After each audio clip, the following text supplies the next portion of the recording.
በዛሬው መርሃ ግብር ሊቃውንቱ መልስ እንዲሰጡ መነሻ የሆነን ቪዲዮ አብረን አይተነው እንመለስ።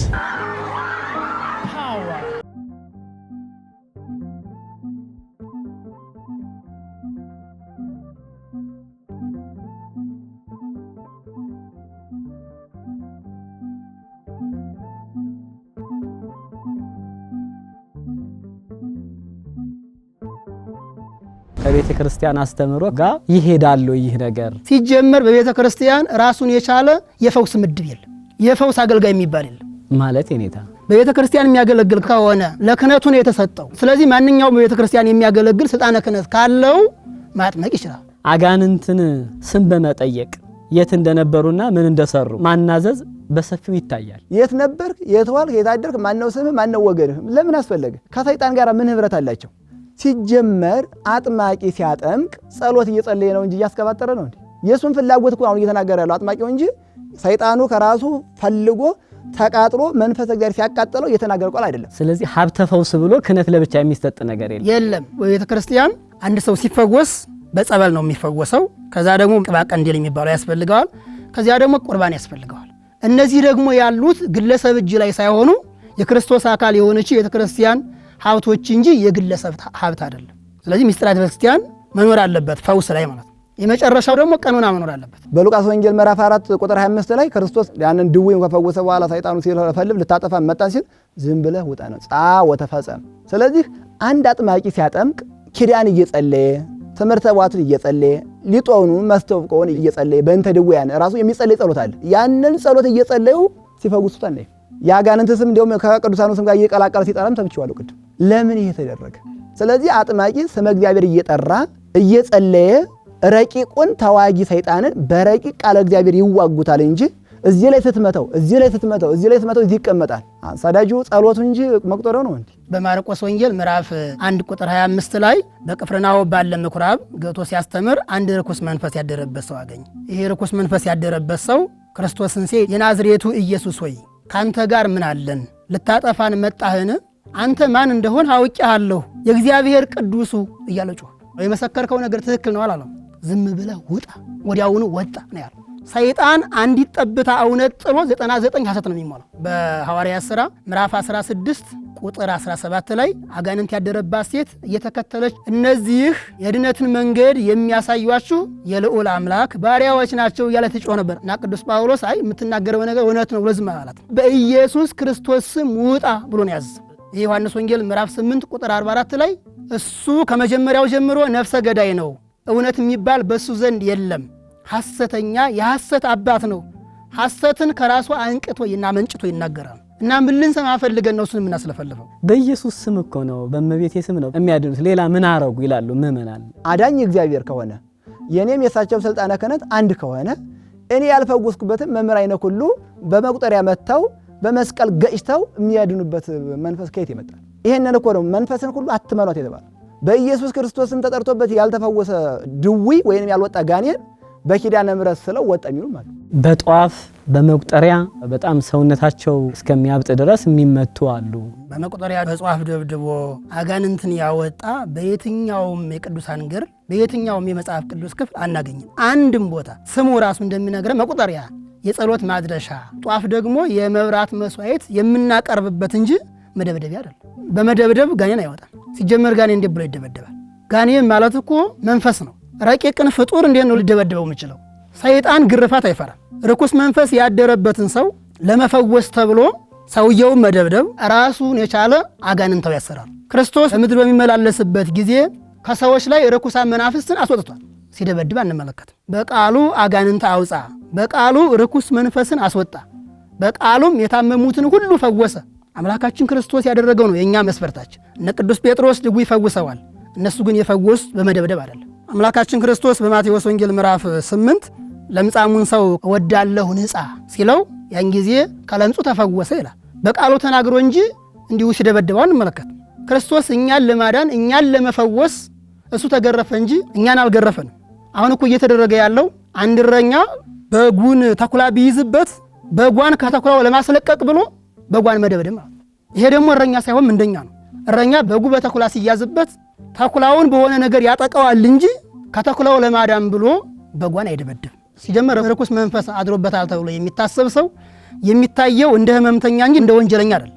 ወንጀለኛ እንኳን አይደበደብም በቤተ ክርስቲያን። ቤተ ክርስቲያንም ከነዚህ ግለሰብ አጥማቂዎች ገንዘብ ግብዓት ለማግኘት ተብሎ አንድ ስመጥር የሆነ ግለሰብን አጥማቂ ጠርቶ እገሌ የሚባሉ አጥማቂ መጥተዋልና ከነገ ጀምራችሁ ጥምቀት እንድትወስዱ ማለት የእግዚአብሔርን ፈውስ ለግለሰቡ መስጠት አይደለም። ስጋው ደግሞ መቀበል ቤተ ክርስቲያን ገብተው አይቀድሱ፣ ምስጢራትን አይሳተፉ።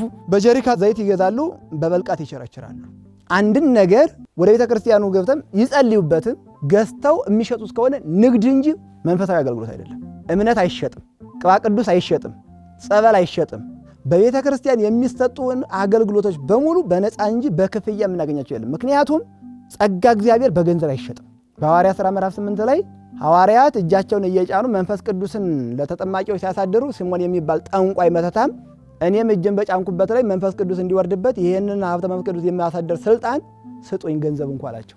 እሳየጠኑ ለጸጋ እግዚአብሔር በወርቅ ቅዱስ ጴጥሮስ የእግዚአብሔርን ገንዘብ በወርቅ የሚሸጠው ይመስልሃል? አንዱን አካል ክርስቶስ ይሁዳ በወርቅ አሳልፎ እንደሸጠው መንፈስ ቅዱስን በገንዘብ ልሸጥልህ ትፈልጋለህ?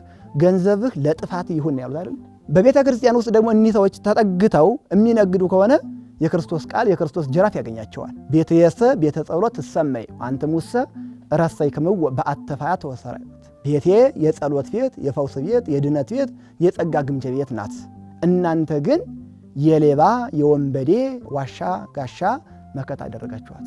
ከነገርንበት ምኑን የጸሎት ቤት አደረግነው? ብዙ ትዳር ፈርሷል፣ ወንድምሽ እንዲህ አድርጎብሽ እያሉ ያልሆነ ነገር እየተነገረ አንድ ቤተሰብ ሁሉ እንዳይቀባበሩ ሁሉ እስከ መድረስ ድረስ ሁሉ ገጥሞኛል። ቅዱስ ዮሐንስ አፈወርቅ ትዳርን ትንሿ ቤተ ክርስቲያን ይላታል። ሰይጣን ከሚደሰትባቸው ነገሮች ዋናው ትዳርን መበተን ነው፣ ቤተሰብን መበተን ነው። በአጋንንት ምስክርነት ስንት እናትና ልጅ ተለያይተዋል፣ ስንት ባልና ሚስት ተፋተዋል። ሰይጣን ከዚህ የበለጠ ምን ዓላማ አለው? ቤተ ክርስቲያናችን የሰውን ምስጢር የምትደብቅ ሆስፒታል ናት እንጂ የሰውን ጉድ የምታወጣ ጋዜጣ አይደለችም። ቀን ቀጥሮ ሰው ሰብስቦ ካሜራ ደቅኖ በቀጠሮ የሚደረግ ፈውስ ቤተ ክርስቲያን የላትም። በዚህ ቀን የሜሮን ቀን የሚሰጥበት ቅባ ቅዱስ የሚታደልበት፣ በዚህ ቀን እምነት የሚታደልበት የዚህ እምነት አሁን ከሌላው ቤተ እምነት ተኮርጆ የመጣ ኩረጃም ነው። እግዚአብሔር በቀጠሮ ሰዎቹን አጥማቂዎቹን አማክሮ በዚህን ሰዓት ሰውን ሰብስቡልኝና በዚህ ሰዓት እፈውሳለሁ በዚህ ሰዓት አልፈውስም አይደል። ያ በጊዜው ጋኔን ያደረበት የተባለው ሰው ክብሩን ጥሎ ሲንፈራገጥ አረፋ ሲደፍቅ ያ ይቀረጽና ይለቀቃል። ሰውየው ተፈወሰ ተብሎ ወደ ህብረተሰቡ ከተቀላቀለ በኋላ በቀደመ ህመሙ እየተሸማቀቀ ከማህበረሰቡ ጋር እንዳይኖር ትልቅ የአእምሮ ጠባሳ ነው የሚጥልበት። በፈውስ ስም የሚፈጸም ጥቃት ነው። አንድ ቅዱስ በመቁጠሪያ ደብድቦ አስለፍልፎ ከፈወሰ በኋላ ደግሞ ምስክርነት ሰምቶ እንዲህ አድርጎ ፈወሰ የሚል ከገርል ከድርሳን ከተአምር ከመጽሐፍ ቅዱስ ከብሉይ ከሐዲስ እስኪ እንደው አንድ ጥቅስ ያምጡ። ህዝቡን ትሪ ላይ እንዳለ ቆሎ ሁሉም እንደፈለገ የሚዘግነው በመጀመሪያ ደረጃ በአስተምሮ ደረጃ ያለን አገልጋዮች የሚገባውን ትምህርት ጠንከር አድርገን ካለማስተማራችን የተነሳ ነው። የምእመናኑም ተቀምጦ ህሊናን ሰብሰው ያለማስተማር ውጤት ነው እየመሰው። ይሄን አባቶቻችን ቅዱሳን ሐዋርያት ቅዱሳን ሊቃውንት ጸጋ እግዚአብሔርን ለቅዱሳኑ ሲያስተላልፉ የጸጋው ተቀባዮች የሆኑትን ከእግዚአብሔር ጋር ያገናኟቸዋል እንጂ የነሱ ደጋፊ ያያረጓቸው። አሁን ያንዱ ግለሰብ አጥማቂ በዙሪያው የሚያጅበው ቤተ መንግስት ላሉ ተላልቅ ባለስልጣናት ያን ያህል አጃቢ ያላቸው አይመስለኝም። ለምን? የአባቶቻቸውን ህይወት ምእመናን አላወቁም ማለት ነው። እሁድ እኮ ወንጌል ሊሰበክ ሲባል ታምረ ማርያም ሰምቶ ጠርጎ የሚወጣ ህዝብ አለ። መቼ ተቀምጠን ተረጋግተን ወንጌል ተማርነና? ሚዛን ከሌለ ወርቁ በምን ይመዘናል? ተዘከሩ መኳንንቲክሙ ዘነገርኩም ቃለ እግዚአብሔር፣ የእግዚአብሔርን ቃል የነገሯችሁን ዋናዎቻችሁን አስቧቸው። ዕብራውያን መልእክት ምዕራፍ 13 ላይ የእምነት ፍሬያቸውንም እየተመለከታችሁ ምሰሏቸው፣ ተከተሏቸው ይላል። ስለዚህ የኛ ዋና ሊኖረን ይገባናል። የቅዱስ ዮሐንስ አፈወርቅ በህይወቱ ሲኖር ዋናው ቅዱስ ጳውሎስ ነበር። አባቶቻችን ደግሞ ከቤተ ክርስቲያን አስተምሮ ከቤተ ክርስቲያን ስርዓት ቀኖና ወጣ ያለ ግለሰባዊ የሆነ ፈውስ ግለሰባዊ የሆነ ድህነት ሲካሄድ ይሄ ስርዓተ ቤተ ክርስቲያን አልጠበቀም ብሎ ያንን ሰው ወደ ቤተ ክርስቲያኑ መስመር እንዲገባ እንደ አባትነታቸው ቢገስጹ።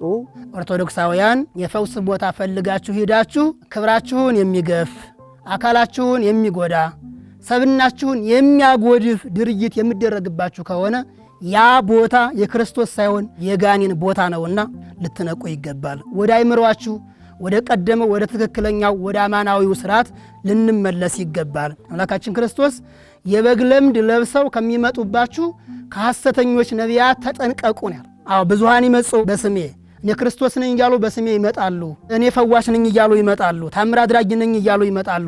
ከነዚህ ሁሉ ተጠንቀቁ። እነሱ በውስጣቸው ነጣቂ ተኩላዎች ናቸው። የበግ ለምድ የለበሱ ማለት የሃይማኖት ካባን የደረቡ በመንፈሳዊነት ሽፋን ያሉ በግ የተባለ ክርስቶስ ስለሆነ የእሱን ቃሉን እየጠቀሱ የሚነግዱ ፈውስን ሱቅ ያደረጉ ከፍሬያቸው ታውቋቸዋላችሁ። ፍሬያቸው ሲታይ በመደብደብ ነው። ቴክኖሎጂን ተጠቅመው በስልክ ጸበል አቅርቢ እንደዚህ አድርጊ ብለው ትእዛዝ የሚያዙ አሉ። እዚህ ያለው ካህን እግዚአብሔር ሆኖ ሳለ እዚያ ሩቅ ሀገር ያለን አንድን ግለሰብ አጥማቂ በስልክ አጸልዮ አስባርኮ አሰኝቶ መጠመቅ ፈውሱን ከእግዚአብሔር ሳይሆን ከግለሰብ መጠበቅ በአንድ ግለሰብ መታመን ወከንቱ ተአምኖ በሰብ አለ መዝሙረኛው ክቡር ዳዊት። ይሄንን ጸሎት ጸልይ ነው። እንደዚህ አይነት ነገር ካልሆነ ይሄ ነገር ከባድ ነው የሚሉት ነገር አለ። ጋኔኑ የሚወጣው በተለየ ጸሎት በሚባልም አይደለም። አምላካችን ክርስቶስ በማቴዎስ ወንጌል ምዕራፍ 17 ቁጥር 21 ላይ ወዝንቱ ዘመድ እየወጽ ዘንበለ ጾም ወጸሎት፣ እንዲህ ያለው ርኩስ መንፈስ አብሮ አደግ ሰይጣን ያለ ጾምና ያለ ጸሎት አይወጣም ብሎ ርኩስ መንፈስ የሚወጣው በጾምና በጸሎት እንደሆነ በደንብ ተናግሯል። ከመዝሙረ ዳዊት ከውዳሴ ማርያም እና ከአባታችን ወይ የተለየ ጋኔንን የሚያስወጣ ጸሎት የለም። የሚጸልየው ሰው ባለው ሰብዕና በያዘው የልብ ንጽህና እና በሚስጢራት ነው አጋንንት ሊርቁ የሚችሉት። እንደገና ደግሞ በኢየሱስ ክርስቶስ ስም ነው ጋኔን የሚወጣው። ከዚህ ውጭ ግን ከአባ ገሌ ካልርክ የያዘ ነገር አይለቅም የሚባል ነገር የለም። ሐዋርያው ፍቁረ እግዚእ ቅዱስ ዮሐንስ በአንደኛ መልእክቱ ምዕራፍ 4 ቁጥር 1 ላይ ወዳጆቼ ሆይ መንፈስን ሁሉ አትመኗት፣ ነገር ግን መናፍስት ከእግዚአብሔር እንደሆኑ መርምሩ፣ ብዙዎች ሐሰተኞች ነቢያት ወደዚህ ዓለም ወጥተዋልና።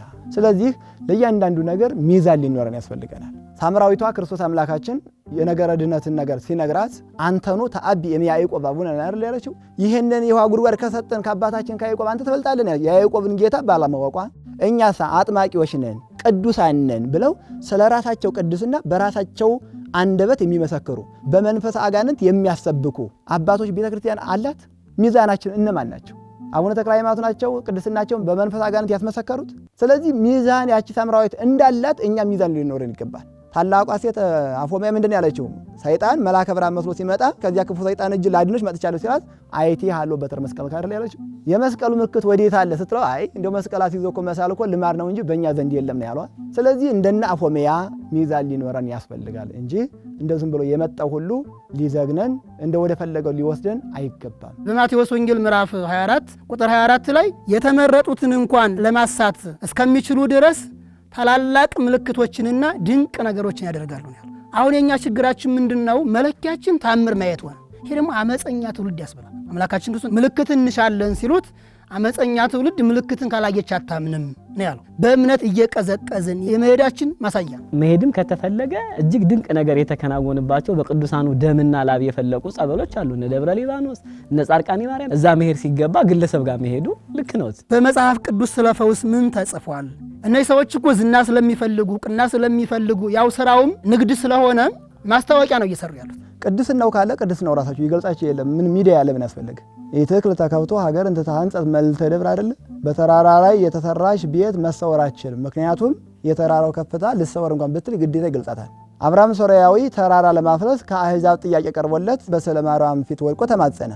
አንተ በሹመት ላይ ስላለህ ከንቱ ውዳሴ እንዳይሆንብህ ይህንን የሚያደርግልህ ራሱን ደብቆ አልባሌ ሰው መስሎ የሚኖር ጫማ እየሰፋ የዕለት ምግቡን የዕለት ልብሱን አስቀርቶ ለነዳያን እየመጸወተ የሚኖር ስለ ልጅ ፍቅር ሲል ዓይኑን አውጥቶ የጣለ ስምዖን ሰፋያሳይን አለና እርሱ ያድርግልህ ንገረው አለችው። ሄደና ይህን ሐሳብ አቀረበለት። ቅድስና የታወቀብኝ ብሎ እኔ የዚህ ሰው መስላለሁ ስታይ ነው ያለው አይደል? ከዚያም በኋላ ቤታችን ልከው እንደሆነ ሲነግረው እንኪያስ አንድ ቃል ግባልኝ ነው ያለው። እኔ ስራዬን እሰራለሁ፣ ነገር ግን ስምዖን ሰፋያሳይን ተራራ ነቀለ ብለህ እንዳትገልጸኝ አደራ። ከዚያ በኋላ ባሉት መሰረት ይሄዱ። ለአብርሃም ሶርያ ያልተደረገው ለመናኙ ለቅዱስ ስምዖን ተደረገ። ስምዖን ከዚያ በኋላ እኔ ተራራ የነቀልኩት ብሎ አላሳወጅም። ተደበቀ፣ ሸሸ፣ ወደ ምናኔው ህይወት ነው ሄደው። ታምር ያደረገ ሁሉ ጻድቅ አይደለም፣ ከእግዚአብሔር የተላከ አይደለም። ስለዚህ አምላካችን ክርስቶስ በማቴዎስ ወንጌል ምዕራፍ 7 ላይ ያን ጊዜ በስምህ ትንቢት አልተናገርንምን? አጋንንት አላወጣንምን? ታምር አላደረግንምን? ብለው ብዙዎች ወደ ክርስቶስ ይቀርባሉ። መቼ? በዕለተ ምጽአት። እሱ ግን እንዲህ ይላቸዋል፣ እውነት እላችኋለሁ እናንተ አመፀኞች አላውቃችሁም፣ ከኔ ራቁ። ከአባ ገሌ የምታስለፈልፍ ዕፅ ልቀበል ልሄድ ነው ቃል ገብቶልኛል የሚሉ ሰዎች ብቅ ብቅ እያሉ የሚያስለፈልፉበትም ዕፅ እንዳለ ማወቅ አለብን። መቁጠሪያቸው ላይ በትሩ ላይ የሚያደርጉ መተተኞች ሰዎችም እየመጡ እንደሆነ ማወቅ አለብን።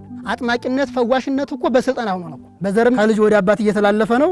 እንደገና ደግሞ ከአባ ገሌ ደግሞ ለሰለጥን ነው። ስለዚህ ይሄ ውስጡ በደንብ መጠናት አለበት። እንዲሁም አንድ የበቁ አባት መምህር ነበሩ ይባላል። ከጎረቤታቸው ደግሞ ምዕመናን ይኖራሉና የአንድ ምዕመን ልጅ ሞተበት። ያ ምዕመን ልጁ ሲሞትበት አስከሬኑን ወስዶ ከዚያ መምህር በር ላይ ጣለው። እንደሚፈውሱለት በእግዚአብሔር እናምኑ ማለት ነው። ከዚያ ሲወጡ ከበራቸው ላይ አስከሬን ተጋድመዋል። አንተ ሕፃን ተነስ አባት ይጠራሃል ያሉት። ነፍሱ እግዚአብሔር አዋሂዶላቸው ተነስቶ አባቱን ተከትሎ ሄደ። እንዳይነቀባቸው ግን አለ ተነስ አባት ይጠራሃል አሉት። እንዲህ ናቸው አባቶቻችን። ታምራት እንኳን ቢያደርጉ ከሰይጣን ፈተና ላይ አባቶቻችን በሕይወተ ሥጋ ሳሉ የሚፈሩት ውዳሴ ከንቱ ነው። ምክንያቱም ውዳሴ ከንቱ እንደ ሙዝ ልጣጭ ነው። ሙዝ ልጣጭ ድንገት ስቦ አይደለም ሰው መኪናም ሳይቀር ይጥላል። አምላካችን እግዚአብሔር ለሰው ልጆች የሰጣቸው ስጦታዎች 2 ስጦታዎች አሉ።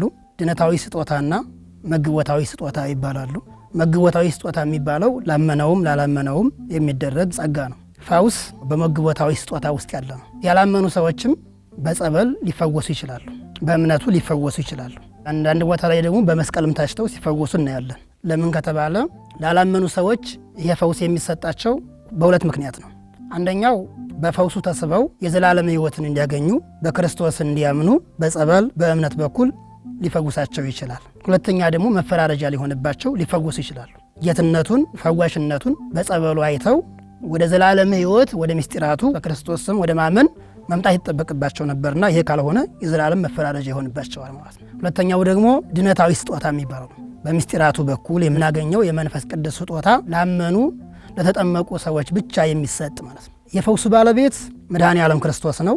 የፈውሱ ጸጋ ማደሪያ ደግሞ አካሉ የሆነችው ቤተ ክርስቲያን ናት። ፈውስ 3 ነገሮችን የያዘ መሆን አለበት። የመጀመሪያው ስልጣነ ክህነት ነው። አምላካችን ክርስቶስ በማቴዎስ ወንጌል ምዕራፍ 10 ላይ 12ቱን ሐዋርያት ሙታን የሚያስነሱበትን፣ ድውይ የሚፈውሱበትን፣ አጋንንት የሚያወጡበትን፣ ለምጻም የሚያነጹበትን ስልጣን እንደሰጣቸው ይናገራል። ይሄ ጸጋ የተሰጣቸው ክህነት ላላቸው ሰዎች 12ቱ ሐዋርያት ስልጣነ ክህነት አላቸው። የሐዋርያው የቅዱስ ያዕቆብ መልእክት ምዕራፍ 5 ቁጥር 14 ላይ ወእመቦ ዘይደዊ እምኔክሙ ለይጸው ቀሳውስተ ለውስተ ቤተ ክርስቲያን፣ ከእናንተ ማንም የታመመ ሰው ቢኖር በቤተ ክርስቲያን ያሉ ቀሳውስትን ወደ እርሱ ይጥራ፣ ጸሎት ይጸልዩለት፣ በጸሎት የከበረውን ቅዱስ ቅባትም ይቅቡት። የእምነት ጸሎት ድዊውን ያድነዋል፣ እግዚአብሔርም ያስነሳዋል፣ ኃጢአትም ቢኖርበት ኃጢአቱ ይሰረይለታል ብሎ ፈውስን በቤተ ክርስቲያን ካሉ ስልጣነ ክህነት ካላቸው ቀሳውስት ጋር ነው ያገናኝ። የታመመ ሰው ቢኖር ግለሰብ ይጥሩ አላለም። ኦርቶዶክሳውያን በደንብ ቆም ብላችሁ ልታሰቡ ይገባል። ቤተ ክርስቲያኒቱ ደግሞ እንዲህ ብላ ስለማታስተምር መጽሐፍ ቅዱስ ስለማይነግረን ከትክክለኛው መንገድ እየወጣ ስላለ በእጅጉ ስለሚቆጨና ስለሚያሳስበን ነው እንጂ እኛ ከሰዎቹ ጋር ምንም ጠብ የለን። ከሚያደርጉት ድርጅት ጋር ግን አሁንም ለወደፊትም እንፋለማቸዋለን። ሊቃውንተ ቤተ ክርስቲያንን ቃለ ሕይወት ያሰማልን። የቤተ ክርስቲያን የአገልግሎት ዘመናችሁን ያርዝምልን። አሚን። ይቆየን።